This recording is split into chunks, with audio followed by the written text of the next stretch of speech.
Welcome back to another episode of the On the Sideline podcast with Jackson and Kyle. I am Jackson, and I'm joined here, as always, by the man who thinks they should ban every play but the tush push. Kyle, how's it going? Doing fantastic. Yeah, saw a bunch of rules pop up today. I guess that's one of them. Didn't read too much into it. I just saw two big ones, but should be a interesting discussion amongst those. What is it? The owners' meetings, I guess. Yeah, something like that. I mean, that sounds right. I said yes, but I could be wrong. Yeah, whatever. I don't know. Yeah, we'll see how as they go through their process. The one I liked, the Lions proposed. They proposed two. One I did not like, but one that I did like was the getting rid of automatic first downs for defensive holding. I'm all totally in favor of that one.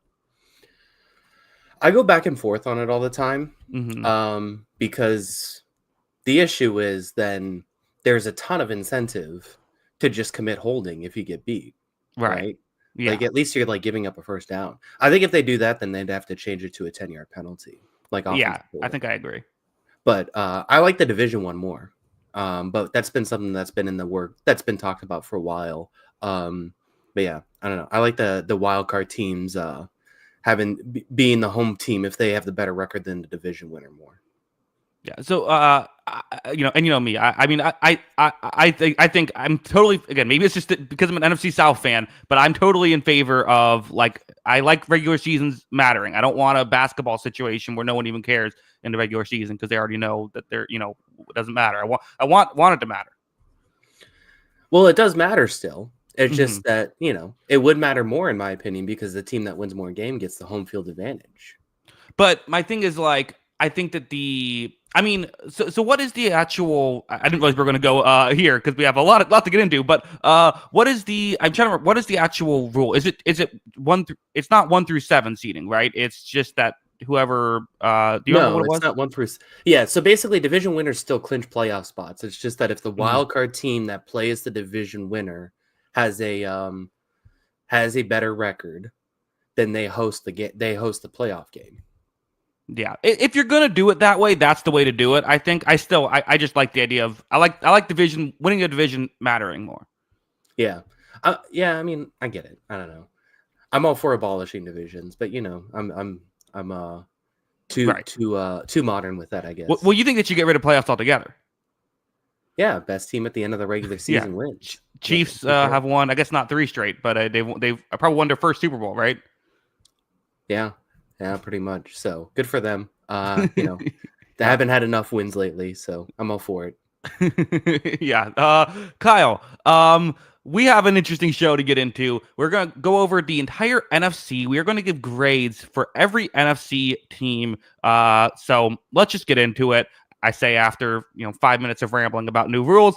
And let's start off with the Dallas Cowboys, the most interesting team to talk about, right? I mean, they've just been making big swing after big swing. We were waiting for a big swing, honestly. It felt like this team was due for maybe a big swing in free agency. They had some money to spend, which didn't feel like it was the Cowboys for the last few seasons. And it was very quiet, very, very quiet.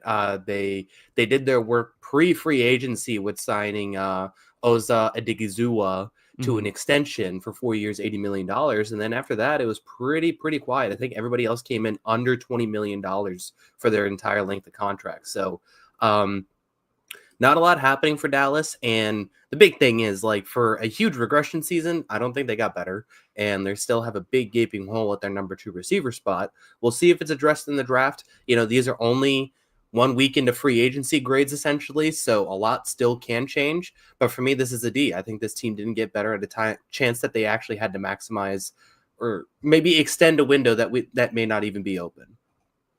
Yeah, I don't know. I mean, I think I'm gonna go C- because I ultimately kind of agree. I think the reason why we're maybe not gonna be as hard as other people is just like there's only so much they can maneuver at this point, right? Like they locked up so many of their players. I do like the signing you brought up earlier. I'm not going to try to pronounce that name, but I like that signing. The stat that I saw that is funny is the last time the Cowboys signed a free agent over $6 million, it was Greg Hardy in 2015. Like, that's crazy.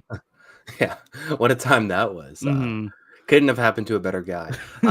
Yeah. Yeah. I mean, I guess the big thing is the issue for this team is they needed like two guys, right? Like if they were going to make a splash, it would have been for like it very obviously felt like it would have been for Javon Holland and Cooper Kupp. And it's like, okay, you miss on those guys. There's not really, this wasn't a great free agency receiver class. So it's not like there's an option B you can go to. There is still like a Stephon Diggs option on the table if they decide to go that and, put the brothers together. That'd be fun because they very clearly need another receiver option on this team. But yeah, I just think that they need another player at that position. And that should have been priority number one for me. And they didn't address it. Right. Yeah. Or at least haven't yet. Are you ready for a Kaiir Elam bounce back year? I mean, they need bounce back years from their own corners. I knew. Yeah. So let's hope for the best there. Yeah, probably fair. And obviously would start with just Prescott staying healthy. But let's move on to the Giants. And Kyle, I like what the Giants have done so far, at least. Now, they still have the quarterback question hanging over them, which could very much change this grade. But right now, I'm going to go with a B+ here. I like Paulson Adebo. I like Javon Holland. Yeah. Yeah, I like those players a lot. I mean, this was a horrible secondary last year. Like, did Dexter Lawrence make the All-Pro team? I can't remember. But anyway, he was close to it. And this defense was still horrible just because the back end of this defense was just asking for touchdowns to be scored. So it was definitely a much-needed thing that they were going to address those positions. And they got the best safety on the market, and they got one of the better corners on the market, at least. So they got a good player at both positions. That's going to help tremendously. And not only that, I mean, I think this is the best deal. The 3 years, $45 million. You probably wanted a little more longer term for such a young player in Holland. But as far as value signings go, that's up there with some of the best, right? That's one of the best free agent signings of the week that was because, this was a guy they were talking about for maybe an $80 million contract and $40 million guaranteed. They signed him for $45 million total. I thought that was a really good job by them. Yeah, completely agree. Someone says no QB, but wait a second. They still got Tommy DeVito. Yeah, nothing to worry about there. And they still have the option of the draft. There's still a couple free agents out there. I think they're going to bring in multiple. My thing is, I think they're going to bring in multiple quarterbacks. Unless those quarterbacks go 1-2 and they got to figure something else out, I still think multiple quarterbacks will be in this room by the start of next season. Well, I mean, I think, to me, this is my headcanon, and I'm probably way wrong about this, but this is what's going on in my head, is I feel like both teams would prefer Aaron Rodgers, the Giants and the Steelers, and Aaron Rodgers is going to wait 4 months to make a decision. And I feel like Russell Wilson's kind of cool with wherever he ends up and is just waiting for Rodgers to make the decision. And then Jameis Winston's going to decide with Cleveland in the mix. Like, he'll just go to the third team. Yeah. I mean, I think that's probably the case. So you think they're getting one of the three guys at least? Yeah. Do you think Rodgers wants to go to the Giants? I don't. Maybe. Or does he just want a job? I can't get in his head. Yeah, I think he might just sure he'll play $30 million to go play football for the Giants. Yeah. I don't know. Yeah, it's I don't know why I would be waiting around for it. I kind of feel what Cameron Hayward's saying with his I guess on his podcast he was saying about it. So it'll be very interesting to see how that plays out. But I still think they're going to get a couple guys. I would rather get a rookie in Jameis, honestly. I rather would, but see what happens. Yeah, so that's kind of why I say it remains to be. We'll see how things. It's a good grade for now. What was your grade? Hey, yeah, I thought it was good. Yeah, good grade for now, but we could go down next week if things go very wrong. Let's go to the Eagles, who have, I mean, they've just been kind of getting bled dry here. With they needed to, they were going to lose some players. They had a lot of guys who were on expiring contracts. They only pay some of them. That's just kind of the situation they were at, losing guys like Josh Sweat and Milton Williams. They also lose players we didn't expect them to lose, like Darius Slay and like CJ Gardner-Johnson.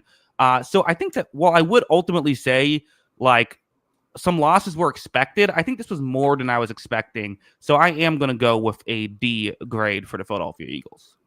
I also have a D. I think this is a tough free agency for them. I think that, you're looking at a lot of guys here that are now having to be replaced. I mean, the strength of this team last season was how deep they were, no doubt about it, right? Like they had, you could have done the Eagles' backup defensive players and it would still have been a really good defense. like you said, we expected some of that depth to be kind of taken from because they had free agents to pay. And if you're going to say glass half full, they viewed their priority number one as Zach Bond, and they got Zach Bond. But you're going with a new edge rusher at start to go opposite Nolan Smith, a new defensive tackle next to Jalen Carter and Jordan Davis rotating in and out, and then you have a new secondary guy.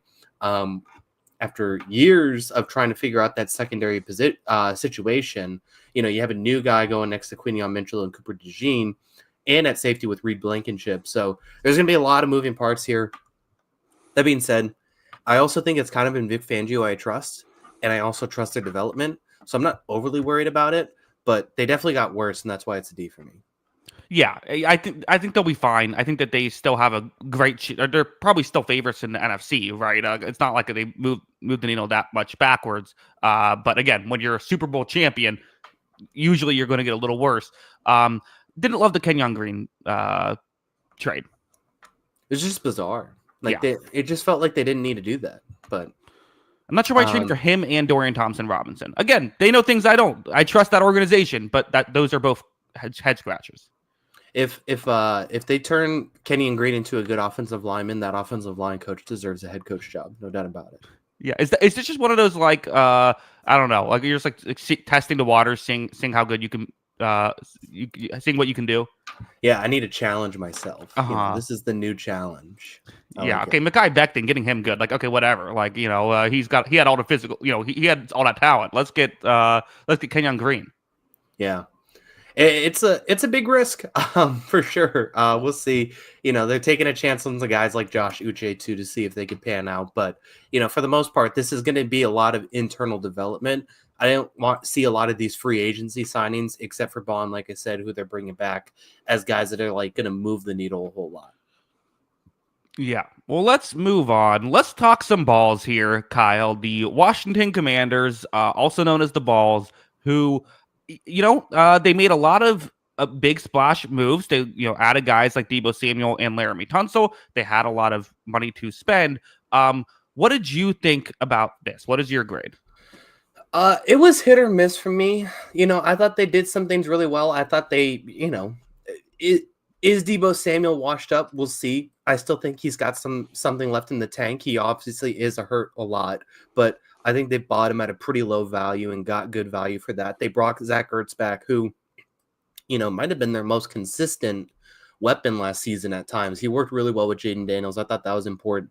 And they get him a blindside protector and Laramie Tunsil on what I thought was a really good trade too. So that was awesome work. I really like that stuff. The issue is that you could argue both sides of this, that, Dan Quinn is a defensive guru. And he got this team to punch above its weight at times on defense last season and perform well. But you could also look at what this team was lacking on the way to the Super Bowl. A surprise run of the NFC Championship was getting key stops at the end of games, or in those big games, especially against Philadelphia in that NFC Championship game. And this defense just didn't get better, in my opinion.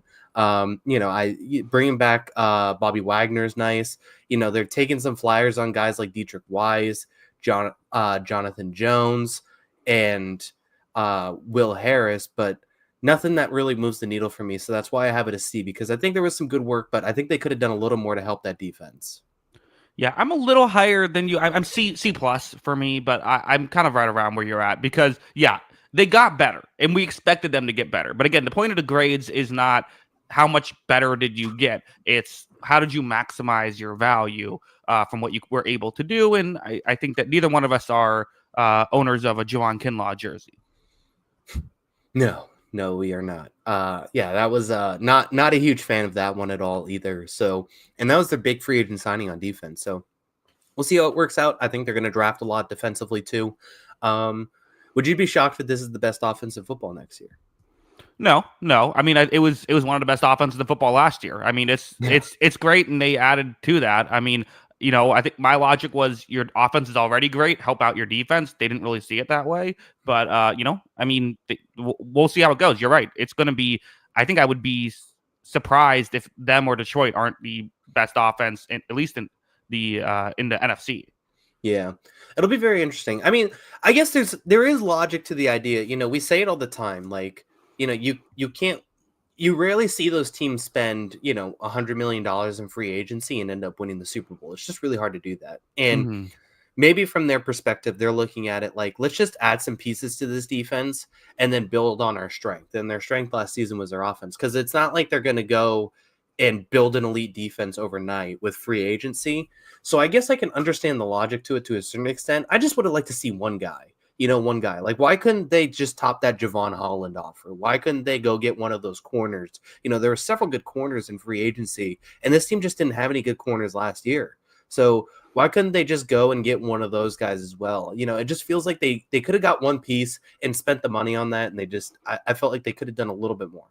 Hey, don't disrespect Mikey Sanderstrill of the good slot corner. Slot corners count. Slot corners count. You're right. My bad. Outside corners. That's what I meant. Yes. No. Very, very fair. They could have, but maybe they just trust their guys in the room, or they trust Lattimore's going to step up. Things like that. I mean, we'll see how it goes. Let's move on. Let's go to the the NFC North now. Let's talk about the Bears, who had a eventful, I would say eventful free agency period, as they added not just 3 new interior offensive linemen, they also added Grady Jarrett and Dale Ndagabo. The Jarrett and Odegabo signings aren't my favorite, but I do think that really I liked all of their interior moves. So I'm going to give this a B. Yeah, I have it as an A. Like, look, Okay. I know that Grady Jarrett's probably past his prime a little bit, but I still think there's a decent player there, even if it's a little bit of an overpay. But, part of the luxury of having a rookie quarterback is you can afford some overpays. They don't have to worry about extending Caleb Williams during this Grady Jarrett contract, or at least while he has guaranteed money either. So it's something they can kind of take advantage of and saying, we're going to get a good player at maybe a little bit above his value because we have to pay it to get him, but we're going to get a good player in the building. And I think he's going to help. And I think Grady Jarrett still is a decent player, even if he's not the elite guy he was. So I like that. And then, yeah, I mean, it was just very clear Ben Johnson came into this thing and identified what he wanted as the problem and how he was going to find the solution. So they go for veteran interior offensive linemen to fix this situation. And it's going to be fascinating to see what the Bears look like next year, because, there was a lot of analytics people that said this offensive line was not as bad as people cracked it up to be during the season, and that Caleb and this offensive play calling, honestly, for a larger extent too, were 2 of the bigger problems with this offense last year. And we'll see. I mean, I think that there were some, gripes with the offensive line, especially the interior, because like guys like Tevin Jenkins just kept getting hurt, and he was good when he played. He just keeps getting hurt. So, getting guys who feel like they're durable, they're going to come in and they're going to do the job. Plus Ben Johnson is the play caller. I mean, they basically addressed all of their issues immediately. And by, March 19th, it feels like they fixed everything that felt very wrong for Chicago last year. I still have some receiver concerns with them, and again, I don't think they needed to throw buy one of these receiving contracts, because there isn't a great one there. But I would just say I still think there's some concerns there. I could agree with that, but I mean, I think a lot of that is also going to be Johnson working internal development with guys like Rome Odunze, who struggled in his first year, and seeing what he can get out of those guys, because there's still talented players between him, Cole Kmet, DJ Moore, that sort of thing. They just have to see if they can get it all to work, because I don't think the play callers last year had a plan of action with these guys. Yeah, definitely possible. Let's move on. Let's go to the Detroit Lions, who are a team that's coming off of a conference championship game 2 years ago, and then the 1 seed last year ultimately did not have the playoffs that they wanted. They re-signed Dan Skipper, which he just has to be a Lion for life. They released Zadarius Smith, and really, I didn't do a ton of key moves, but one of the biggest ones was signing DJ Reed, a move I really liked and I think could be really helpful for them. They didn't have a lot of leeway here, but they made some small moves that I think are effective. So this is going to be another B for me. Yeah, it's a B for me as well. I think there could be a very much a upgrade from Carlton Davis, who I do like, to DJ Reed for sure. I think having him in the building, I think he's a bit of a better cover corner, even though I think, Davis does a lot man-to-man stuff that I think is very hard to match. But still, in general, DJ Reed's very good. He's very good lockdown corner. And I think it should be very helpful for them. I would have liked one more pass rusher, but at the same time, like, they're just going to hope Aiden Hutchinson doesn't have another freak injury, and this defense should be really good, I think. So I like what they did overall. I think it's a B, and I think they upgraded that position for sure. Yeah. The best thing the Lions have this offseason is for all their players to get healthy. They have a chunk of time that people can get healthy, hopefully. Yeah, I mean, the thing about Carlton Davis is like I don't know if I think Reed's I mean they're both great players, but Carlton Davis has injury history, right? And you're getting someone who hopefully will stay healthy. Yeah. This number one corner thing has just been a rotating door for them at this point, right? Because they go from Cam Sutton to Carlton Davis to DJ Reed, and every year it feels like they're upgrading, and it hasn't really landed the way that they wanted. I think Carlton Davis was pretty good last year, but like you said, the injuries didn't help. So they're hoping this is definitely a big step forward for that position, because it's definitely been the weakest spot of this team the last couple of years. I mean, I will say, like, the Lions defense was pretty good before it got hurt last year. Like when Aiden Hutchinson was out there, like the first chunk of the year, like it was playing well. Like it, mostly shut down Tampa Bay when they played. It mostly shut down the Rams when they played. It was just once the injury stacked up. Like again, the Lions did what they did last year, and now they're essentially adding a defensive player of the year in Aiden Hutchinson. Yeah, it kind of feels like it was the lost defensive player of the year award for him. Not that Patrick Surtain wasn't amazing; he deserved it, but. Definitely felt like that was just brewing to be Aiden Hutchinson's season. Yeah, but we'll see. I mean, I thought it was going to be the Lions season. And are we worried about the Lions? No. I mean, no, to an extent. I really want to see what this looks like with the new coordinators, I think that's just going to be a huge thing. Like, how do these new coordinators step in? And, the coordinators that they were replacing were two of the best in the game and two of the most highly rated in the game. So replacing those guys is going to be really difficult. But as far as the roster goes, like you said, I still think Philadelphia is the favorite in the NFC. Like, I still think Detroit's roster, when it's healthy, is probably better right now. I think I would say it's a better roster right now. Interesting. They're both very good. I think I would give the edge to the team that I've seen do it. But like, yeah, I mean, you can make the argument for sure. Let's move on. Let's go to the Green Bay Packers, who didn't do a lot. The kind of the two key signings were Aaron Banks and Nate Hobbs. Feels like they kind of the Aaron Banks one is just weird because they have five offensive linemen that I thought they felt good with. So why did they add another guy unless they're giving up on the player they drafted in the first round last year? I don't know. But I like the Nate Hobbs signing, so I'm just going to give this a C. Yeah. I kind of feel the same way, and it's another one where I feel like they could have maybe gone for another wide receiver, but again, this wasn't a great receiver free agency class, so maybe they just didn't fall in love with any of the options they had on the table. Maybe they could still come back with another guy like Stephon Diggs, who is still on the market. But yeah, the Banks contract is a little weird, unless they just whatever metric they're using, they must value him a lot more than others. I feel like, because not only was it a weird signing because it feels like they have options at that position, but they also paid a lot for him, kind of overpaid for him in a bit, in my perspective. So that's going to be a very interesting one. And like you said, assuming Hobbs gets healthy, he's going to be a really good slot corner again. And that's going to help this secondary who made some huge strides, I thought, last season. Yeah, I agree. I like Keyran's comment saying F- for trying to ban a play, soft franchise. Yeah, I do have to say I went back and you checked. Want to ban the tush push? Yeah, I'll just say I went back and checked the Eagles did not run the tush push against the Packers in the playoff game that they played. They were too scared of him.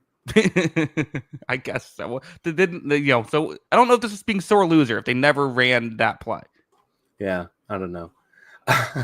Definitely a weird one, but I guess everyone's tired of it. So, do you think it's going to pass? I don't think it's going to pass anyways. I don't know. I honestly have no idea. I don't know how the NFL views it. Yeah. I mean, obviously some teams don't like it, but again, it just feels like it's one of those things where teams don't like it because others are better at it. I don't know.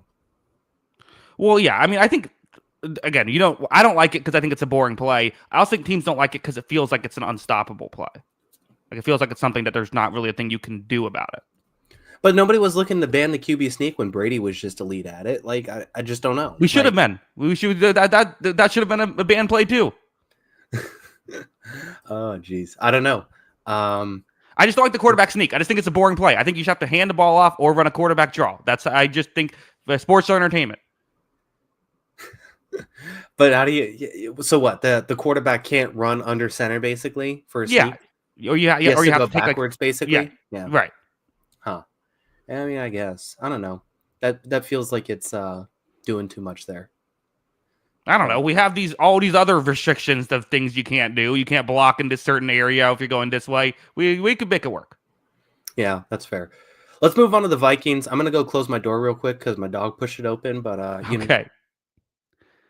Yes. Okay. So Minnesota Vikings, who, again, a team that kind of did a lot of weird moves. I feel so they let Sam Darnold walk, and that's kind of the key, I think, thing to talk about because they, this is something they've done 2 years in a row now. Is they've let a capable quarterback walk in free agency, trusting that spending cap space on other players would help more. They also lost Cam Bynum, who's a good safety for them. So they did add really through the trenches, which was kind of a little surprising for me, but they spent a lot of money, building there. They also only have 4 draft picks coming up. So I don't know what to make of this Vikings team, to be honest. I again, you kind of just trust that they know what they're doing at this point. They added Javon Hargrave, they added Ryan Kelly, Jonathan Allen.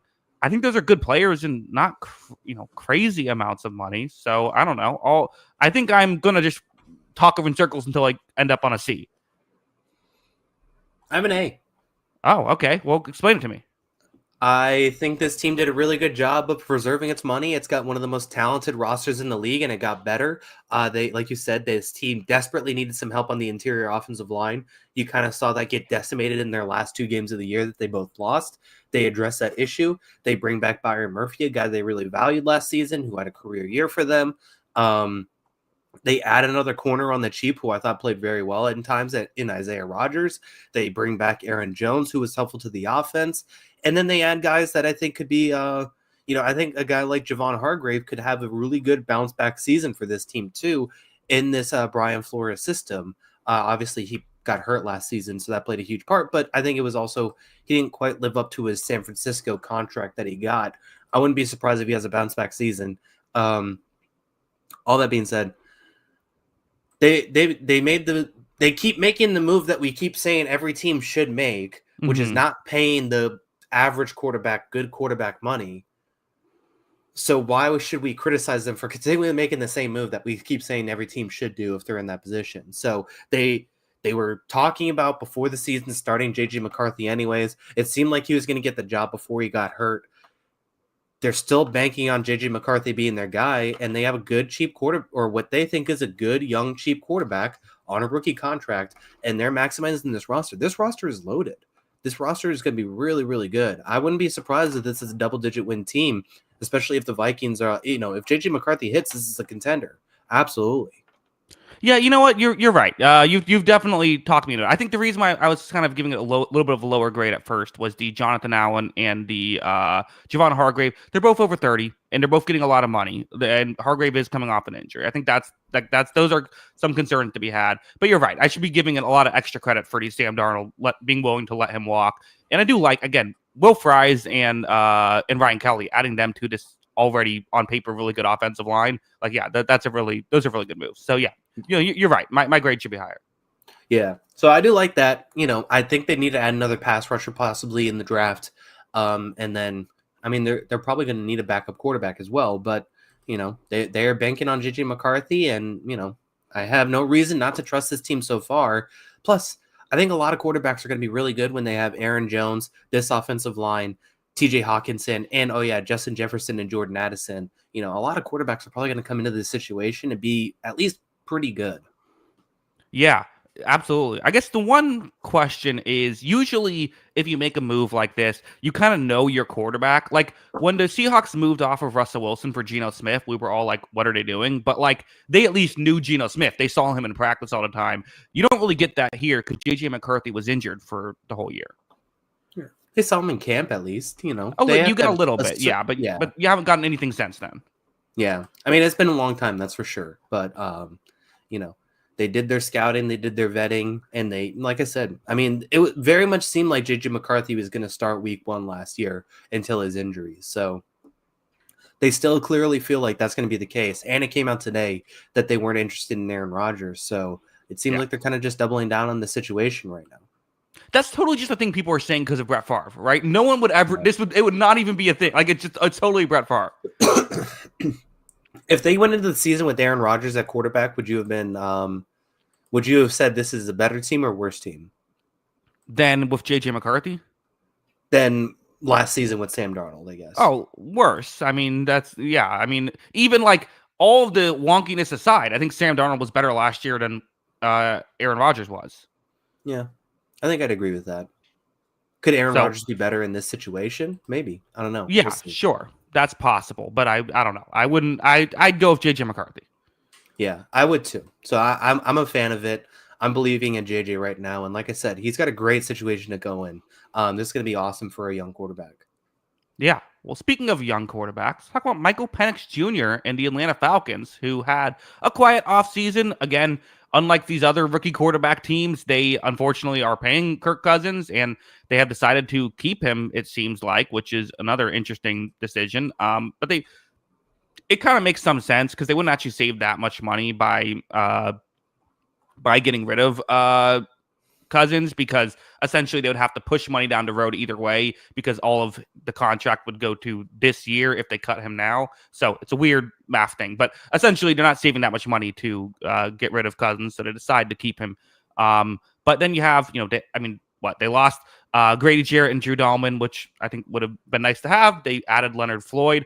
I don't know. I'll say a C- because I would have rather found a way to keep Drew Dalman instead of adding Leonard Floyd. But yeah, that's kind of they didn't have a lot of maneuverability here. Yeah, I have a D just because, man, I don't know. Like they tried this last year with Judon, and they still haven't really fixed this pass rush situation. I'm not really believing Leonard Floyd's going to come in and help fix it. They bring Mike Hughes is in and Divine Diablo, but I don't know. This defense still feels like it has too many holes. I don't know if they did enough. And obviously the biggest problem is that they had their backup quarterback is making that much money. So it's complicated and probably unfair, but yeah, that's why I have it a D. Yeah. Overlap 618 with a super chat. I have a better must Ash than Kyle. Replace him with me. This is Overlap, the moderator. Wow, Kyle, those are fighting words. I like how it was originally he just wanted to come on the show, and now he wants to house it seems like lately. I win one championship, and all of a sudden everyone's coming for the king. Hey, I don't know what's going on here. What I had to deal with for all these years, Kyle. I know. It's crazy. Michael says, I can feel Jackson's Carolina hate coming. You are right. You're absolutely correct. That is going to happen. It's on the horizon. Yeah. Oh, you didn't think I was going to say, oh, you know what? I'm a huge fan of paying Trayvon Moore $15 million a year. You didn't think that was going to happen? Oh, gosh. All right. Should we get into it then? Sure. We can just jump there. We don't have too much else to add about the Atlanta Falcons. 3 players. I mean, it's not much to do. Yeah. I mean, listen, this is it's a D- for me. This is not a good job. They added talent. Yes, they did. But like Trayvon Moorhig and Trayshawn Wharton are getting, in my opinion, too much money. And they haven't really done anything once again to help out Bryce Young. So no, I'm not a fan of this, of what they've done. I like the coach. I like Bryce Young. I think they can still continue. I like some of the young players that they have, but ultimately I would have liked to see them add more. If they're going to go defense, I'd like to see them at least do the New England Patriots thing of get, if you're going to overpay for like players who are better than just like solid. Yeah. Yeah, it's tough. I mean, I did C-. Look, this defense is going to be better next year, I think. Hard to get a lot worse. I mean, Derek Brown being back is going to make this team way better. Like, this team is going to be better than they were last year. Right. At least, I mean, yeah, it's a lot of names. There are names on the sheet now. But yeah, I just it is a very expensive defense that I don't think got a whole lot better, but I think it will be better. So I guess like if that's your criteria, then sure, you can grade it a little bit higher. Mm-hmm. But yeah, I mean, like you got that. You got Rico Daldo, who I actually think is a pretty good back. I don't think that's a bad deal at all. getting him 1 year for $3 million. I thought he was a decent player. So you add that piece, but like, how could they not get one receiver? Like, how can they not just like, where was like even like a Matt Collins or something like that? Could they not get one guy? Like, we still have, what is his name? Jalen Coker and, Adam Thielen. That's what you're going into as your 1-2 combo. I don't love it. I don't love it. Yeah, and this is the team that, like, again, while we keep saying, like, hey, not a great receiver room, they could have done something. There's something. You're right. There's things that could have been done to add. And again, we don't know. Maybe teams don't want to go play for Carolina because they've been bad for a while, or people don't want to play for Carolina because they've been bad for a while. Sure, that's a possibility. But yeah, I mean that's another. That is, they had a little bit of money they had a decent amount of money to work with. They added a couple of solid defensive players. I don't get how they're in any better situation than they were entering the offseason. Okay, they've gotten a little better, but they're not. It has not moved the needle enough for me. It definitely doesn't move the needle. This team has to have an active draft. They have to add some playmakers. Otherwise, it's a disaster. Yeah, you have to add playmakers in the offseason. So we'll see.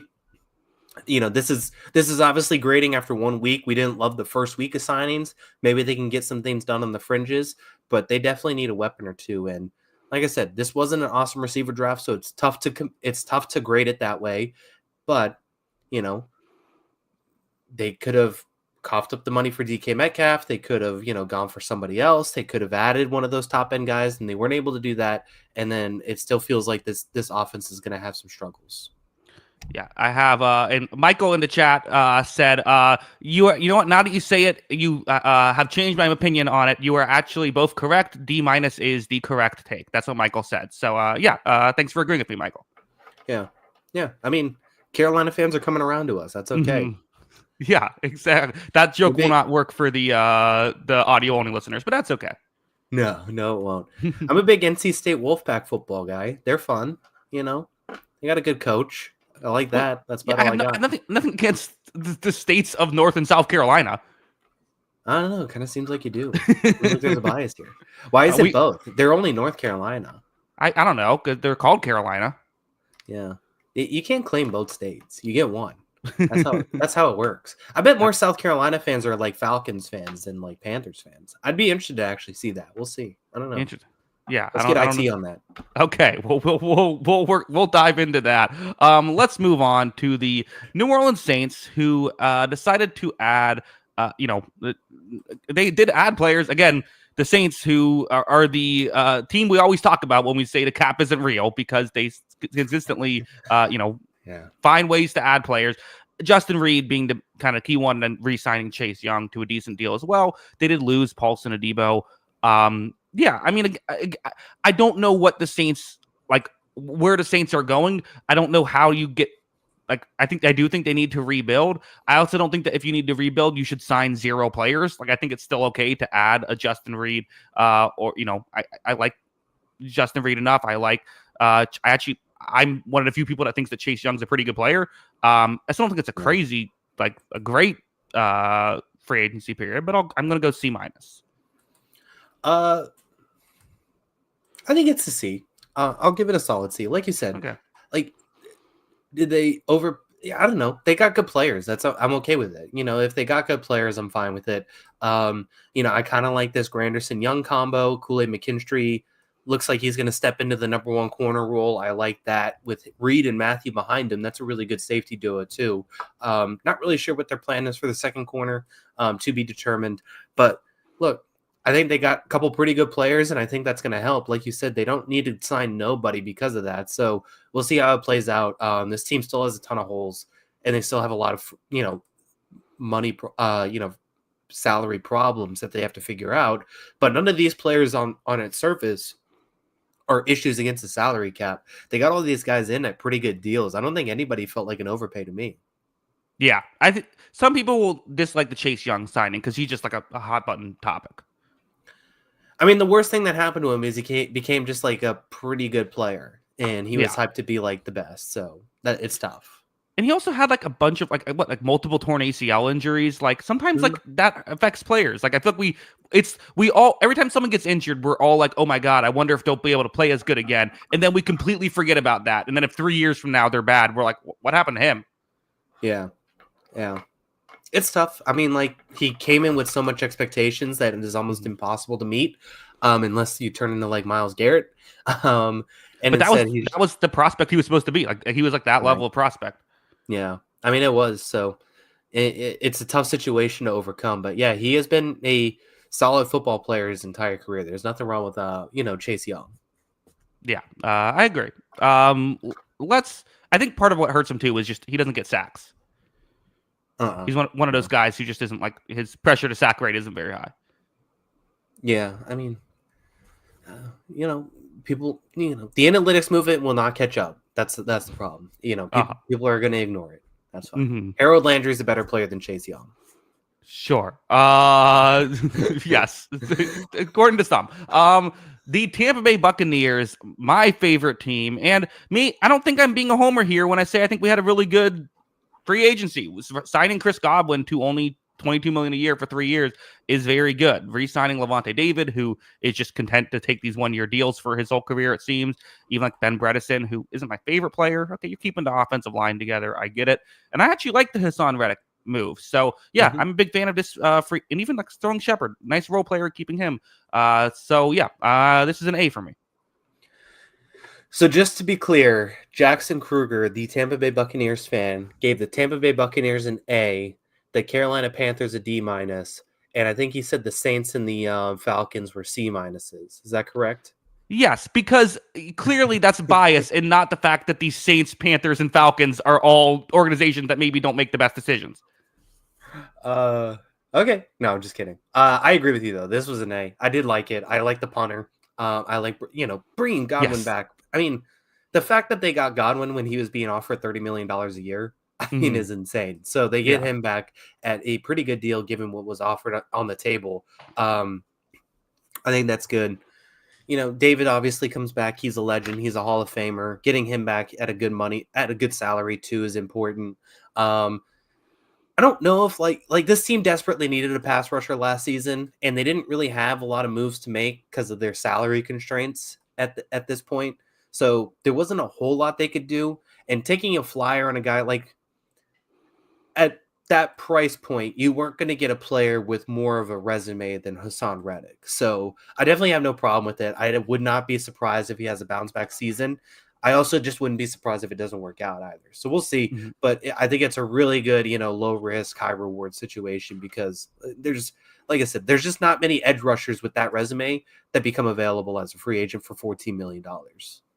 Yeah, it reminds me a lot of the Baker Mayfield deal, where it's like at the time, I remember saying like the Baker Mayfield deal, it's like I don't know if this is going to work out, but if it does work out, everyone's going to say, well, of course it worked out. There's a clear like in hindsight thing you could put together of like, oh, he was only bad this year because it was Carolina, and then he was only bad the year after or the year before because of injury.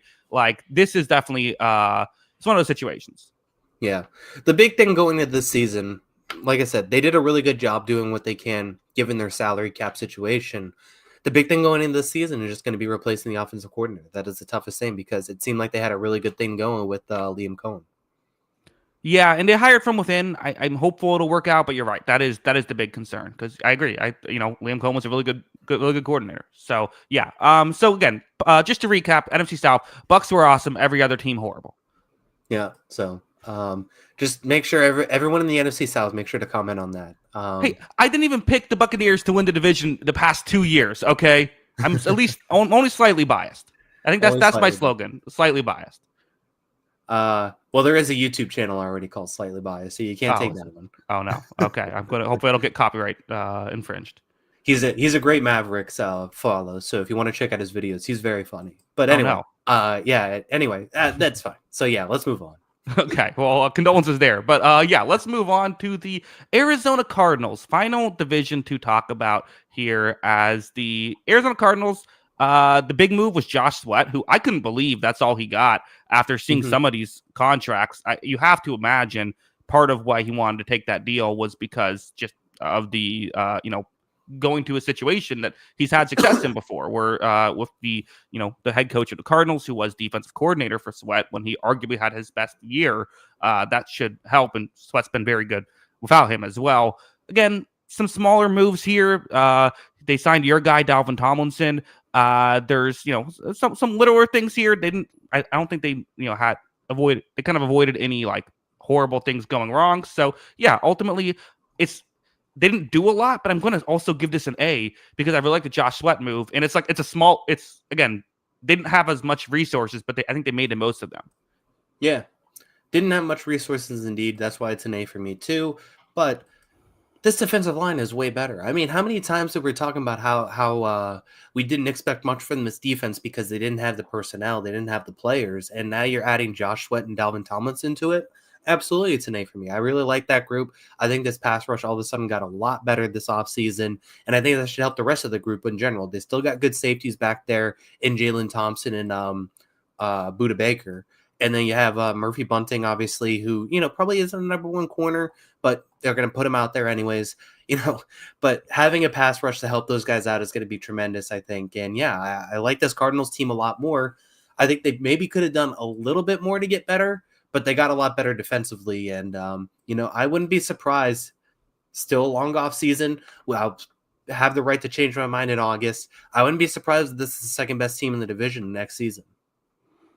Kyle, Jalen Milroe's pro day time, pro day 40 time just came out. Do you have any guesses? He's got to be like 4.4 or something, right? He's not 4.37. No, that was pretty close, but yeah, you did good. Yeah, he's quick. Have you watched him?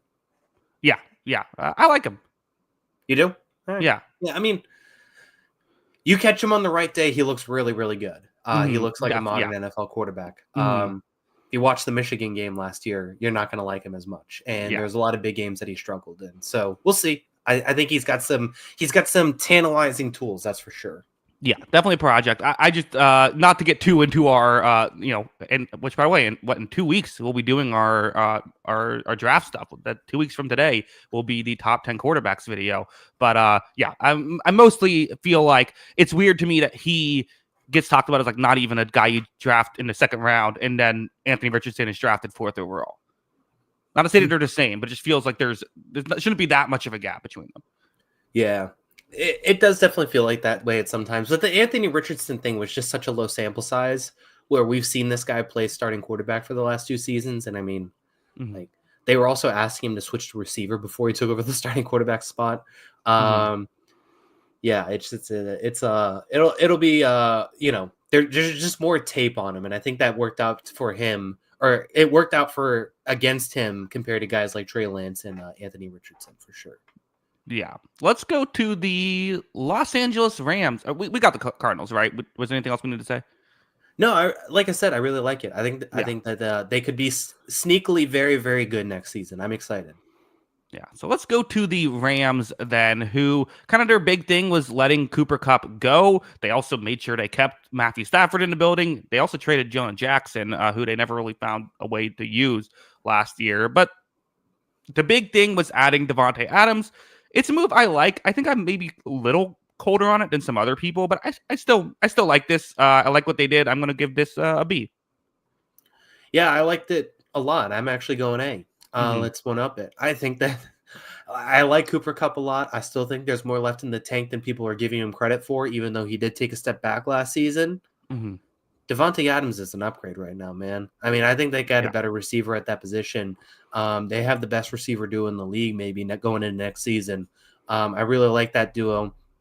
I like Poona Ford, who they're bringing in from the Chargers. He had a good season last year, and then they reinforce this offensive line, bringing in Coleman Shelton and obviously bringing back Alaric Jackson. I like this group overall. I think they did a really good job. This is an A. This is a team building on some of its strengths.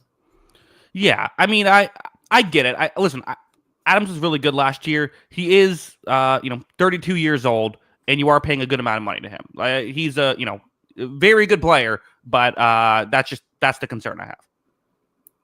There's concern, but 2-year deal, $26 million guaranteed.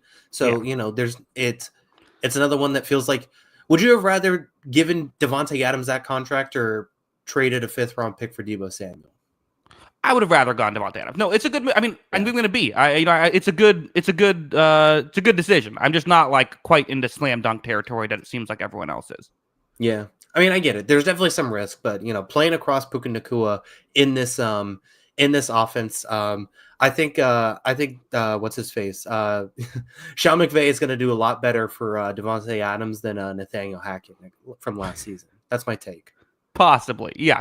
And Adams still had over 1,000 yards last year, but he wasn't quite elite Devontae Adams that we've seen, but still very good. Yeah, yeah. I mean, it's still very good, like you said. And what did he have? 250 yards the last game of the season. Like he could still bring it, obviously. Yeah. No. We'll see how this goes, but should be interesting. But yeah. Okay. Couple teams left to talk about. Let's go to the 49ers. I've been going first on a lot of these, so I'll kick it off to you. What was your thoughts on the 49ers, who have lost a lot of players here? Yeah. So they had to clear a lot of this house, it feels like. Clear a lot of this house. Yeah, clean house. That's what I meant. Yes. Okay. Yeah, so they cleaned house a lot here. And yeah, I mean, their signings were Demarcus Robinson and Mac Jones. Yeah, there you go. Now the one feels like they're going to start on this team. This 49ers team still has a lot of talent. Like, I'm not going to take that away from them. I'm not going to act like this is a team that all of a sudden is talentless, but it's an F. Like, this is a team that I think it feels like took a substantial step back this season. I think they got some serious holes in their team. They dealt with a ton of injuries last year. There's a lot of excuses why they didn't make the playoffs, but it's going to be even harder to overcome all that stuff next year when they don't have a Talanoa Hufanga, when they don't have a Dre Greenlaw, when they don't have a Deebo Samuel. They're obviously banking on some internal development with guys like Ricky Pearsall. Maybe they're keeping Brandon Ayuk. I mean, there is talk of a trade with that as well. So we're going to see how that all plays out going into the next season. But yeah, I think they got worse. It's an F for me.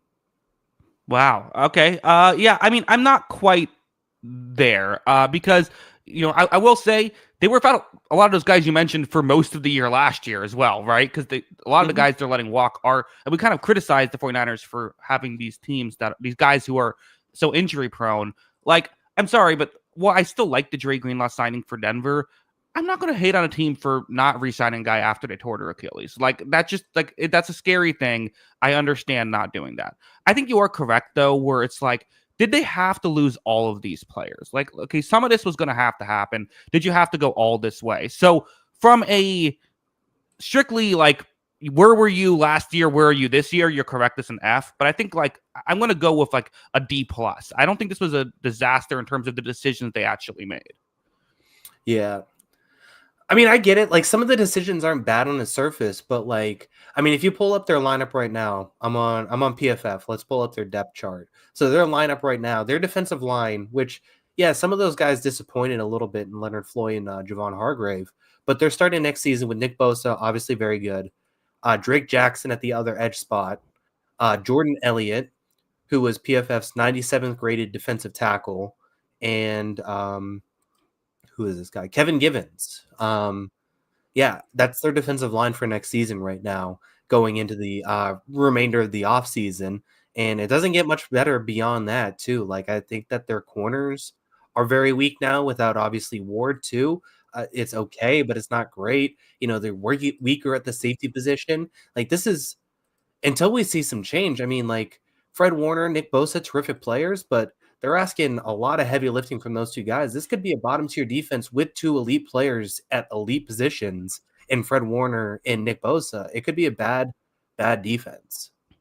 Yeah, no, I mean they're in a tough spot. Like, I'm not. I think we both agree on that part. Like, yeah, I mean they had. I think they kind of went all in last year, thinking like, hey, we just nearly won. I mean, they went to overtime in a Super Bowl 2 years ago, so they said let's try and make sure we can kind of get that going. A lot of players got hurt in contract years, and they let most of those players go. But I kind of agree where it's like, did you have? And they kind of were in a weird spot too, where it's like, okay, Deebo, like you look at all the moves, Deebo Samuel, like, okay, sure, in hindsight, maybe keep him, but like he's choking out your long snapper. Like, you kind of have to move on. So it's just like the totality of of what happened is an issue. But from a move perspective, hey, you got Pro Bowl MVP Mac Jones on the roster. Yeah. I mean, look, I get it. Like, maybe you needed to clean some house anyways. Maybe you needed to change some of these guys out. But it also means you could probably bring in some replacements too, right? Like, it just feels like that they could have done something else. They got two backups. Like, neither one of those guys are starting for this team. Obviously, Mac Jones isn't starting. So, like, it just feels like that they could have brought in somebody else. Like, obviously, the financial situation is what it is. They couldn't get anybody. But you could have got some level of upgrade at some of those spots, or even at, like, replacement level players at those spots. Like, I just look at this defense. I don't really see the pathway for this defense being good next season unless they add like 2 or 3 guys on the fringes that really change things.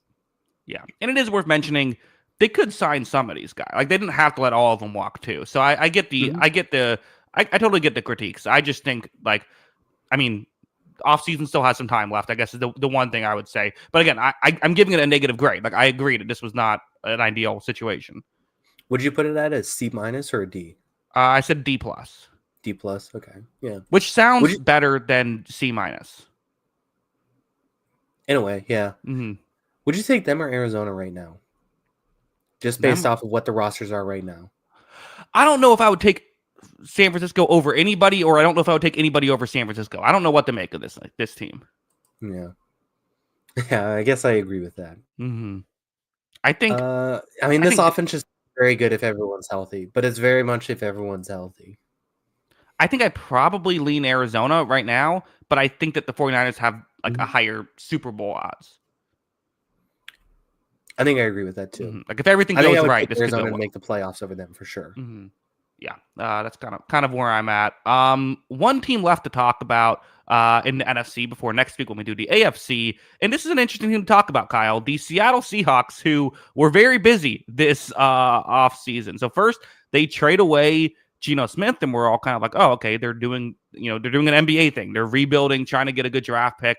No, they then they sign Cooper Kupp, or Sam Darnold, excuse me. My mouth isn't working. But then they did sign Cooper Kupp later as well after trading DK Metcalf. So they've added some players. They've gained a couple of picks. I guess the question is, how much did they actually move the needle here, though? Cooper Kupp, you kind of brought it up earlier. I don't mind that signing at all. But also, I don't think he's DK Metcalf at this point in his career, and he's a lot older. So I don't really know what to make of all of these moving parts. So right now, I'm just sticking with a C. It's a C- for me.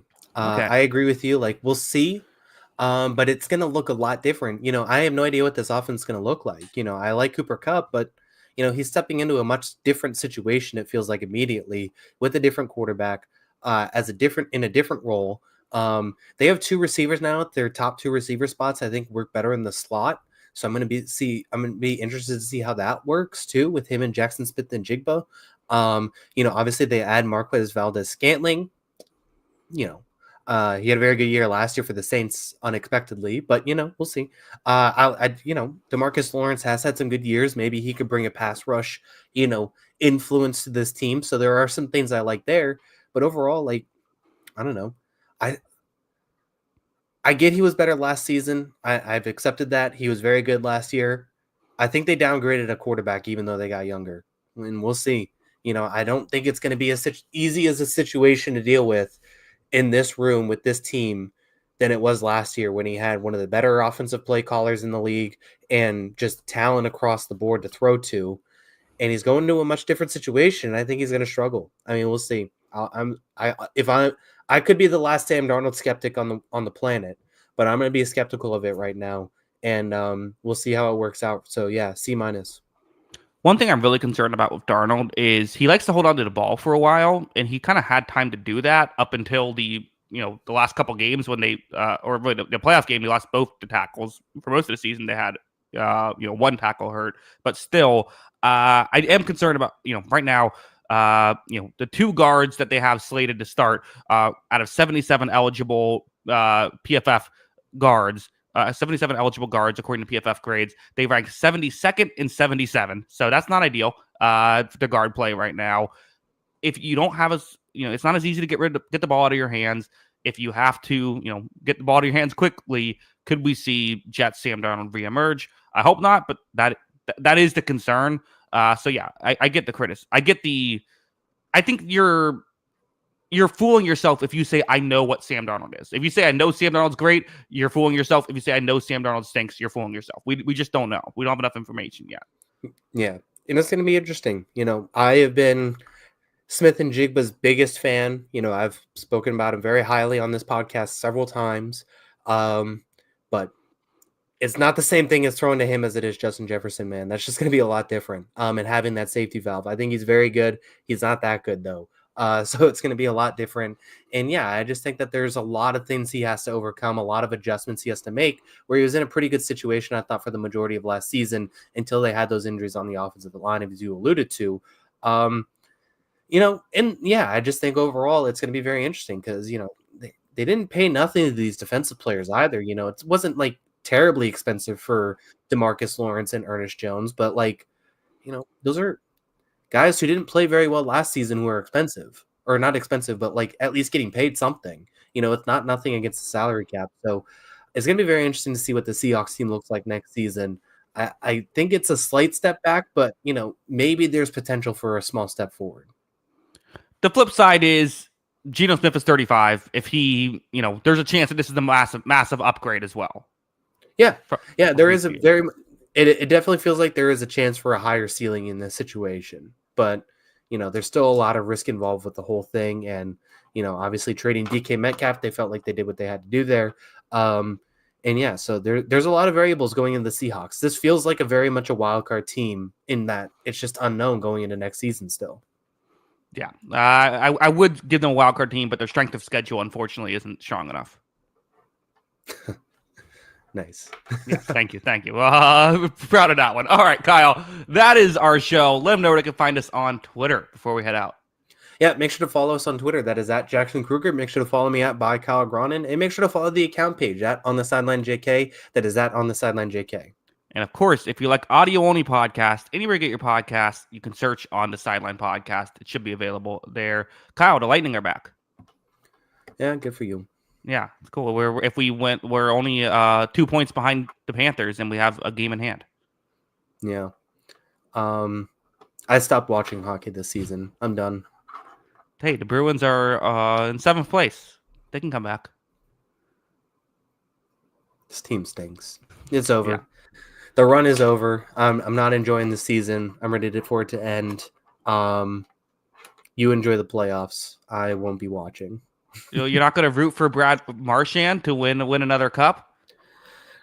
No, I will not. No, I will not. I will not be rooting for the Florida Panthers. Thank you, Marchand. You're a legend. You're one of my favorite hockey players of all time. I'm not going to watch the Florida Panthers any more than I have to. Okay, understood. Yeah, yeah, Kyle, condolences. Do you want to talk about basketball to cheer yourself up, or would that make you more sad? I mean, it's whatever. I think it's a very exciting season. I think Cleveland and Oklahoma City look very good, and we're going to see if they can do it in the playoffs. That's the most interesting thing about the season is what's viewed as the best two teams in the league right now are two teams that haven't done it before, so they're going to have to prove it to us, essentially.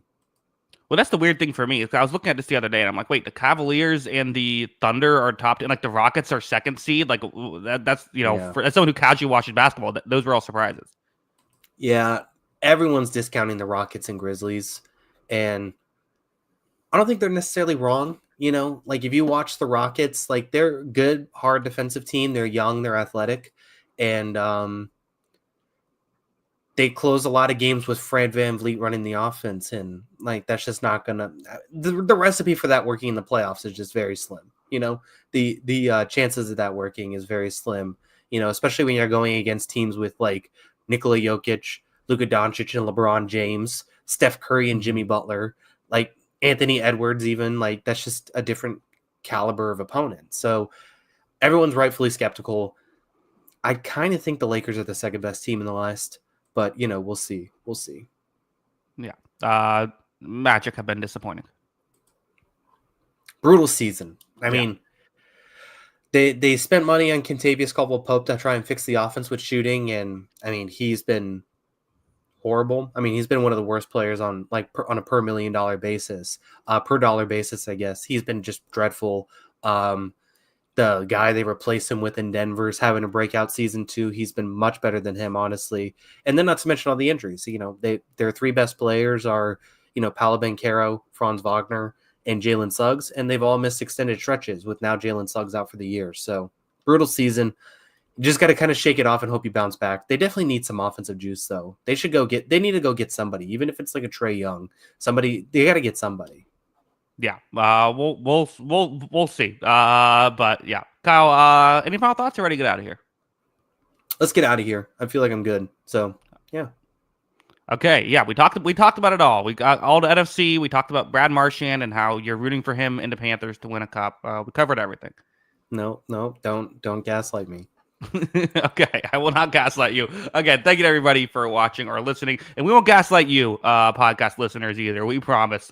Thank you again. We do appreciate it. And until next time, have a good one. Peace.